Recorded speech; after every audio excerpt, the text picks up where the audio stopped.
మావోయిస్టులకి మరోసారి ఎదురు దెబ్బ తగిలింది. ఛత్తీస్గఢ్ బీజాపూర్ జిల్లాలో మరోసారి ఎన్కౌంటర్ చోటు చేసుకుంది. అయితే ఈ ఎన్కౌంటర్లో అటు భద్రతా దళాలు అండ్ మావోయిస్టులకు మధ్య భయంకరమైన కాల్పులు జరిగాయి. ఈ కాల్పుల్లో పెద్దగలూరు అటవీ ప్రాంతంలో చోటు చేసుకున్నాయి. So Maoist commander Udham Singh స్పాట్లోనే మరణించారు. దండకారణ్యంలో కొనసాగుతున్న సెర్చ్ ఆపరేషన్. సో మృతుల సంఖ్య మరింతగా పెరిగే అవకాశం ఉంది. ఘటనా స్థలంలో AK-47 రైఫల్ని కూడా స్వాధీనం చేసుకున్నారు. సో బీజాపూర్ అడవుల్లో ఉదయం 7:30 నుంచి ఈ ఎన్కౌంటర్ ప్రక్రియ మొదలైంది. ఏరివేసే ప్రక్రియ మొదలైంది. దీనిలో భాగంగా పెద్ద ఎత్తున ఇటు భద్రతా బలగాలు కూంబింగ్ నిర్వహిస్తూ ఉన్నాయి, కాల్పులకు పాల్పడుతున్నాయి. ఈ కాల్పుల్లో 7:30 మొదలైనటువంటి ఈ కాల్పుల్లో ఇప్పటికే ఆ ప్రాంతానికి సంబంధించి మావోయిస్ట్ కీలక నేత ఉధమ్ సింగ్ చనిపోయినట్టుగా నిర్ధారించారు. అయితే 7:30 ప్రారంభమైనటువంటి కాల్పుల్లో కొద్దిసేపు వరకు బలగాలు పెద్ద ఎత్తున కాల్పులు నిరంతరంగా అంటే కంటిన్యూస్గా ఇక బుల్లెట్స్ వదలడం మొదలుపెట్టారు. ఆ స్థాయిలో వదలడంతో చాలా పెద్ద ఎత్తున ఇప్పుడు మరణాలు సంభవించాయి. దాంట్లో ఉధమ్ సింగ్ అనేటువంటి కీలక నేత ఉన్నట్టుగా అటు బలగాలు బయటికి చెప్పుకొచ్చే ప్రయత్నం చేశాయి. ఇప్పుడు ప్రస్తుతానికి వారి దగ్గర నుంచి AK-47 రైఫిల్స్ని కూడా స్వాధీనం చేసుకున్నారు. సో ఆపరేషన్ పూర్తిగా అయిపోయిన తర్వాత ఇంకా వివరాలు చెప్తామని చెప్పి బలగాలు చెప్తున్నాయి.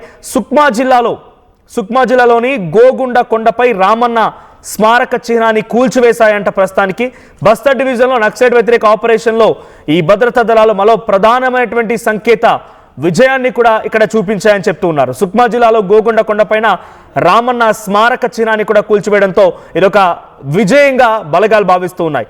సో దాంట్లో ఉధమ్ సింగ్ అనేటువంటి వ్యక్తి మరణించారు ఈ ఎన్కౌంటర్లో.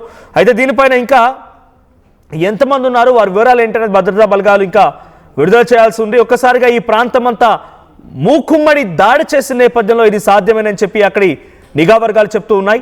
సో గోగుండ కొండపైన రామన్న స్మారక చిహ్నాన్ని కూల్చివేశా. ఈ ప్రాంతంలో కొంతకాలంగా మావోయిస్టు నియంత్రణలో ఉంది. సో అయితే కొన్ని నెలల క్రితం ఇక్కడ 7వ 4 బెటాలియన్కి సంబంధించిన ఒక ఫార్వర్డ్ ఆపరేషన్లో బేస్ను ఏర్పాటు చేసుకుందంట.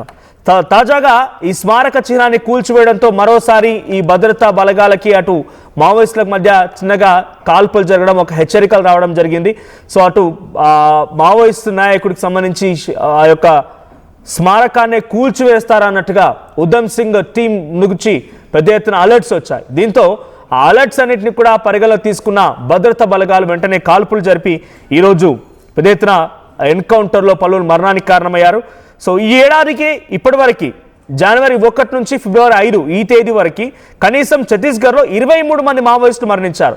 జనవరి 3న బస్తర్ ప్రాంతంలో జనవరి 2 ఎన్కౌంటర్లో 14 మంది మరణిస్తే అంతకు మునుపు 10 మంది వరకు మరణించారు. సో ఈ రోజు ఎంతమంది ఉంటారని చూడాల్సిన అవసరం అయితే ఉంది. అయితే గత సంవత్సరంలో మొత్తంగా ఎన్కౌంటర్లో 300 మంది పైచీలకు నక్సల్స్ మరణించినట్టుగా తెలుస్తోంది. సో యాజ్ ఆఫ్ నో అక్కడ జరిగే ఎన్కౌంటర్ పైన మరిన్ని అప్డేట్స్ మా ప్రతినిధి రవి అందిస్తారు. రవినాయక్, సో ఏంటి సిచ్యువేషన్? పెద్ద ఎత్తున కూంబింగ్ జరుగుతోంది. ఈ కూంబింగ్ ఆపరేషన్ ఇంకా కొనసాగుతున్నట్టు తెలుస్తోంది. సో ఎక్కడైతే సుక్మా జిల్లా అండ్ బస్తర్ జిల్లాలో ఈ ఎన్కౌంటర్లు జరుగుతూ ఉన్నాయో దాంతోపాటుగా ఇప్పుడు జరిగిన ఎన్కౌంటర్ బీజాపూర్ జిల్లాలో జరిగింది. సో వరుసగా ఎక్కడెక్కడ కూంబింగ్ నిర్వహిస్తూ సర్చ్ ఆపరేషన్లో భాగంగా నక్సల్స్ని ఏరిపారేసే ప్రక్రియ బలగాలు చేస్తూ ఉన్నాయి. సో ఇప్పుడు ఏం జరగబోతోంది? ఇంకా ఈ ఆపరేషన్ ఎటువంటి నేతలు ఉండే అవకాశం ఉంది? ఇంకా ఎన్ని మరణాలు సంభవించే అవకాశం ఉంది? మనం దండకారణ్యం తుపాకీ మోతలతో దగ్గరించింది. ఛత్తీస్గఢ్ రాష్ట్రంలోని అబోజుమన్ ప్రాంతం అంతా కూడా ఆ తుపాకీ తూటాల మధ్య ఒక రకంగా నృత్యం శబ్దాలతో అడవి దద్దరించినంత పాటు ఈ రోజు బీజాపూర్ జిల్లా పెద్దగూడూరు అటవీ ప్రాంతంలో భద్రతా బలగాలు మావోయిస్టు పార్టీ మధ్య ఎదురుకాల్పులు జరిగింది. ఈ ఎదురుకాల్పుల్లో ముఖ్యమైన కమాండర్ ఉధమ్ సింగ్ మృతి చెందినట్టు పోలీసులు వెల్లడించారు. ఇంకా సంక్షిప్త ఆపరేషన్ కొనసాగుతున్నట్టు జిల్లా ఎస్పీ ఒక మీడియాకు లేఖ విడుదల చేసిన పరిస్థితి. అయితే ఈ ఎన్కౌంటర్ లో AK-47 రైఫిల్తో పాటు కొన్ని మందు పదార్థాలను కూడా పేలుడు పదార్థాలను కూడా స్వాధీనం చేసుకున్నామని చెబుతున్నారు. అత్యాధునికమైన ఆయుధాలు కూడా కొన్ని ఉండే అవకాశం ఉంది. పిస్టల్తో పాటు గ్రెనేడ్ లాంటి మరికొన్ని ఆయుధాలు కూడా ఉండే అవకాశం ఉంది. మేము అది కూడా స్వాధీనం చేసుకున్నాం. ఇంకా సర్చ్ ఆపరేషన్ కొనసాగుతుంది. మృతుల సంఖ్య పెరిగే అవకాశం ఉందని జిల్లా ఎస్పీ బీజాపూర్ చెప్పిన పరిస్థితి. అయితే మనం ఒకసారి ఈ అబుజ్మాన్ లాంటి పూర్తి ప్రాంతాలు మనం గమనించినట్టు కనుకైతే దండకారణ్యంలో 6 జిల్లాలు ఏజెన్సీ ప్రధానంగా 5th షెడ్యూల్ కు సంబంధించిన ప్రాంతం అని చెప్పుకోవచ్చు. దండకారణ్యం అంతా కూడా ఇప్పుడు సర్చ్ ఆపరేషన్ కొనసాగుతుంది. మావోయిస్టు పార్టీకి కేంద్ర ప్రభుత్వం పెట్టిన డెడ్ లైన్ 60 రోజులు మాత్రమే ఉండడంతో ఇప్పుడు స్పీడ్ పెంచినట్టు కేంద్ర బలగాల దగ్గర కనబడుతుంది. వరుసగా ఏదో ఒక రోజు ఎక్కడో దగ్గర ఏదో ఒక జిల్లాలో వరుస ఎన్కౌంటర్ల ద్వారా మావోయిస్టు చనిపోయినట్టు చెబుతున్న పరిస్థితి. ఇటీవల ఒక కరగుట్ట లాంటి ప్రాంతాల్లో, ఇటు బీజంపూర్ లాంటి ప్రాంతాల్లో మందు పాత్రలు చేరి కొంతమంది డిఆర్సీతో పాటు సైనిక బలగాలు కూడా గాయపడ్డారని ప్రచారం జరిగింది. అయితే ఇప్పుడు వరుస ఎన్కౌంటర్ల ద్వారా ముఖ్య నేతలే టార్గెట్ గా ఇటు బలగాలు ముందుకు పోతున్నాయి.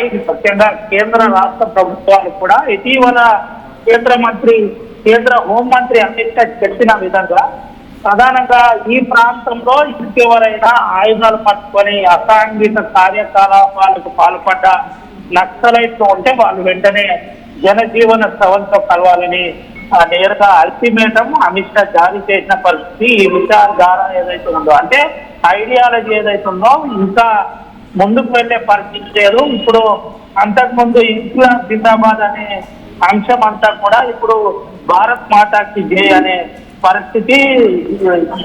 ఆ నినాదాలు దండకారణ్యం లాంటి ప్రాంతాల్లో కొనసాగుతుంది. గతంలో మావోయిస్టు పార్టీ తమ ఎజెండాతో నినాదాలు చేసేది, ఇప్పుడు అటువంటి పరిస్థితి లేదు. ఇప్పుడు మాదంతా కూడా, అంటే ఏదైతే దండకారణ్యం ఉందో అదంతా కూడా అభివృద్ధి దిశగా కొనసాగుతుందని కేంద్ర మంత్రి అమిత్ షా చెప్పిన పరిస్థితి. అయితే డెడ్ లైన్ దగ్గర పడుతుంది, 60 రోజులే ఉంది కాబట్టి ఇంకా ఎన్కౌంటర్ల ప్రక్రియ కొనసాగుతుంది. మరోపక్క మావోయిస్టు కార్యకలాపాలు కూడా ఇంకా ఉన్నట్టు, ఏదో దగ్గర ఆ మనుగడ ఉన్నట్టు చూపే ప్రయత్నం అయితే కొనసాగుతుందని చెప్పుకోవచ్చు.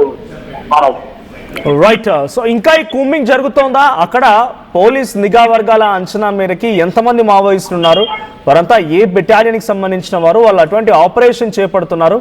సో ప్రజెంట్ కూంబింగ్ ఎలా జరుగుతోంది?